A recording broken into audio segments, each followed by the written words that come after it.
Remercier les populations qui sont mobilisées pour nous accompagner et féliciter aussi tous les leaders de la conférence de Yewwi Askan Wi qui sont mobilisés aujourd'hui au tribunal et qui nous ont marqué aussi leur soutien et leur sympathie. Et comme vous l'avez tous constaté aujourd'hui, le verdict tant attendu a été porté à une date ultérieure. Nous en prenons acte et nous continuons à inviter les populations à se mobiliser pour la démocratie et à se mobiliser surtout pour l'avenir de notre pays. Donc je laisserai le soin au président Ousmane Sonko de faire la déclaration. Et je souhaiterais vraiment dire avec force que nous resterons debout parce qu'il y va de notre responsabilité. Nous avons en face de nous un régime aujourd'hui qui s'amuse avec les institutions. Nous en prenons acte, mais nous avons choisi de marcher vers l'essentiel. Je vous remercie. di gërëm ñëpp di sant ñëpp di masawu tamit ñëpp di gërëm askan bi bu mobilisé wu gunge ñu tey tribunal di leen di jaajëfee di masawu tamit parce que dégg naa am na ay xale yu jot a gaañu di leen di masawu di ñaawlu tamit yenn acte de provocation yi di gërëm tamit di sant leader yu coalition Yewwi Askan Wi jot a mobilisé wu ñu ma woo téléphone tamit pour encourager ma di leen di jox seen wàccuwaay leen di sargal di wax nag askan wi dañuy continuer di mobiliser wu parce que malheureusement dañu am benn nguur bu bëgg a fooyee institution yi te loolu dañ koy ñaawlu mais ñun lii di suñu warugal xam nañ ko te dañ ci fas yéene ànd ci ak fulla ak fayda di gërëm askan wi di sàkku ci ñoom tamit nañu continuer di mobiliser wu parce que loolu rek moo ñu dese tey Sénégal di gërëm ñëpp di sant ñëpp. monsieur le maire loo xalaat sa reporté boo porté procès report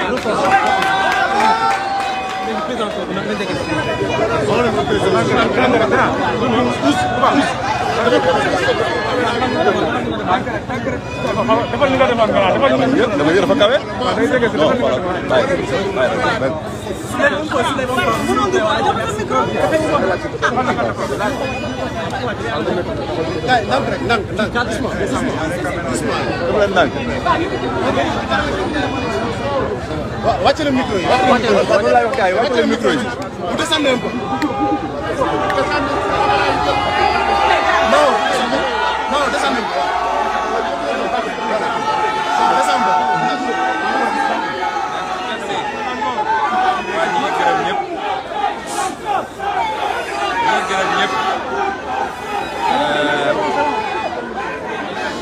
di wax ne dañoo ñëwoon tey ànd ak suñu frère suñu camarade Barthélémy Dias bi nga xam ne mooy maire de Dakar fas yéene woon ko gunge ci li nga xam ne àttekat bi daf ko war na def tey mooy procès boo xam ne tey defe naa bu mbir mi amee léegi war naa mat gën saa gàtt fukki at ñu waroon ko àtte définitivement yéen ñëpp gis ngeen ni nee nañu dàq nañu àtte bi ba mois de septembre li waral dàq bi nag ñoom ñoo ko xam waaye tey ak septembre ak 2050 la ñu yemale dañu bëgg a wax sénégalais yëpp wax ko Macky Sall mooy fi ñu taxaw nii muy mairie Dakar bu soobee yàlla ci juróomi at yi di ñëw di koy jiite Barthélémy Dias loolu mënul muusa ki waane ak fenk ay pexe ba loolu du am parce que loolu choix wu habitant wu Dakar la moom dafa amoon ay candidat am ngemb leen ñu duma leen duma goo xam ne du lu ñuy laam-laame kon bu dee yaakaar nañ ni mun nañ ko jaarale ci beneen pexe te defoon ko ak Khalifa Sall mu jàll waaye dootul am du am fenn fu mu jaaraat ba benn mairie boo xam ne yàlla jaarale na ko ci sénégalais ñu dénk ko opposition mu jaar ci ay pexe tappale yoo xam ne da koy jaarale ci justice wala ci corps de contrôle wala ci leneen ba nangu ko ci ñun loolu du am ñaareel bi ñu bëgg a wax mooy bu dee foog nañu ñoom muus nañu ba tey foog nañ ni mun nañu jëndee reportu délibéré Barthélémy Dias ak problème bu liste yi nga xam ne am na parce que problème liste yi ñaari problème liste la problème liste Ndakaaru Yewwi Askan Wi ñu ne liste yooyu amul dara lu war a tere ñu nangu ko parce que li des direction générale des élections def démb déni d'administration mooy bañ a jël courrier liste yooyu dina jàll ñaareel bi mooy liste Benno Bokk Yaakaar dama bëgg bis ni ki tey képp ku bokk Yewwi Askan Wi képp ku bokk opposition képp kuy citoyen bu engagé débat bi nekkatul liste Yewwi Askan Wi kooku féet nañ ko bool débat bi mooy Benno Bokk Yaakaar warul bokk ci élection yi loolu mooy wax yi ñoom nag saa yu wax amee dañuy génn di jaay dang la meñ dégg naa loolu ñu jël def ko tête de liste démb nee na force restera à la loi ñu ne ko fekk nañ la ci force restera à la loi et la loi li mu wax ci bii mooy Benno Bokk Yaakaar warul bokk élection ñu ciy wax nag ak conseil constitutionnel jamono ji ñuy wax nii Déthié Fall jóge na conseil constitutionnel déposé na recours yi ñu war a déposé bii paa nag ñi ngi xaar conseil constitutionnel te fu ñu woo dinañ ñu fa fekk te bu soobee yàlla ci fan yi di ñëw dinañu organiser un grand rassemblement à Dakar di ci woo sénégalais yëpp rawatina jeunesse bi parce que Macky Sall 18 mois moo ko dese ci bopp Sénégal desew ko benn fan de plus bu 18 mois yooyu jeexee daf ñu war a abal ndax koo xam ne bi mu fi toogee ba léegi fitna sur fitna complot attaqué opposants yi ku ne d'accord ma nga tëj jaay suñu réew jaay alalu réew mi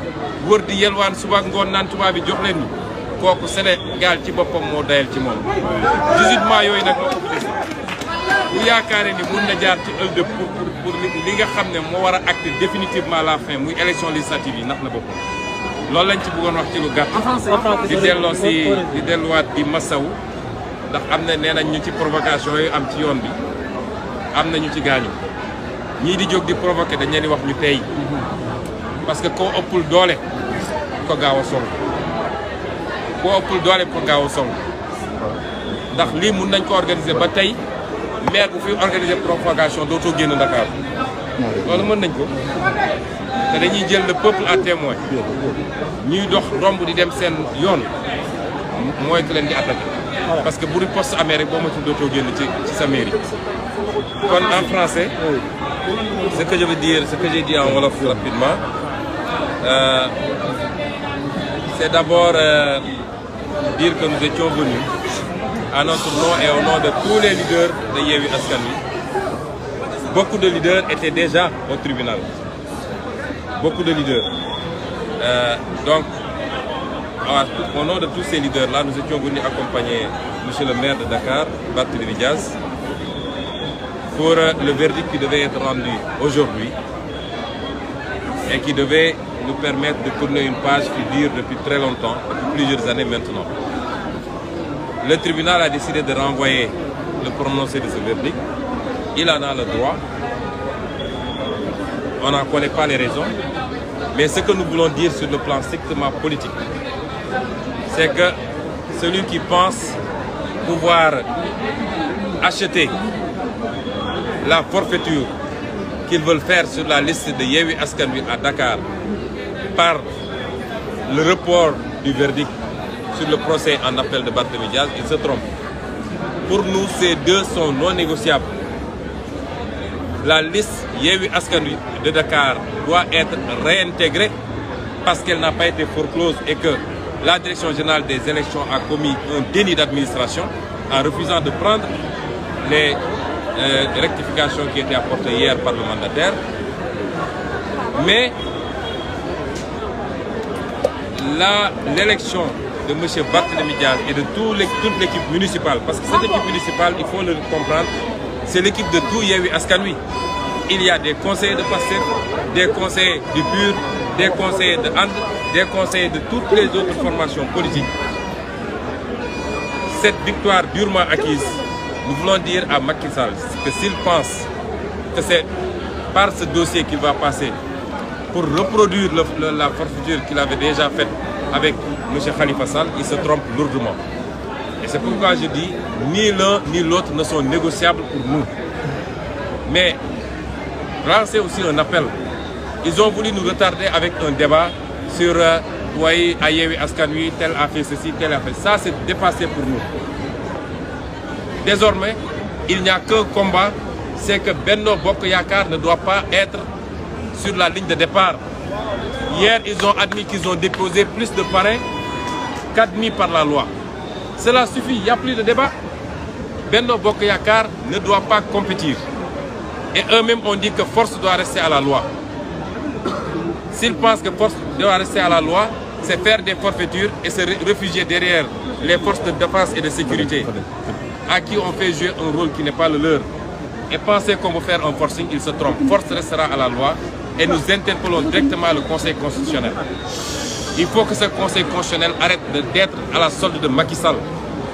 Il faut qu'il arrête d'être à la solde de tous les pouvoirs. On en a marre d'un Conseil constitutionnel qui toujours est à la solde.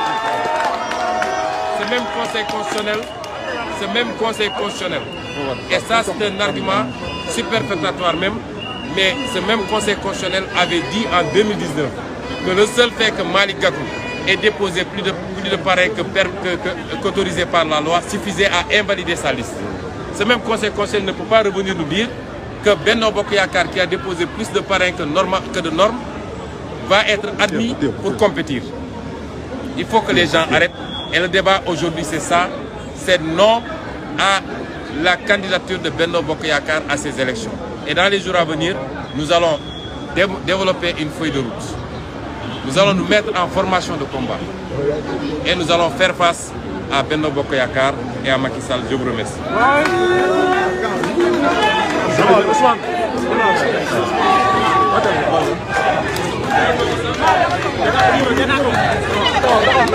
D'accord.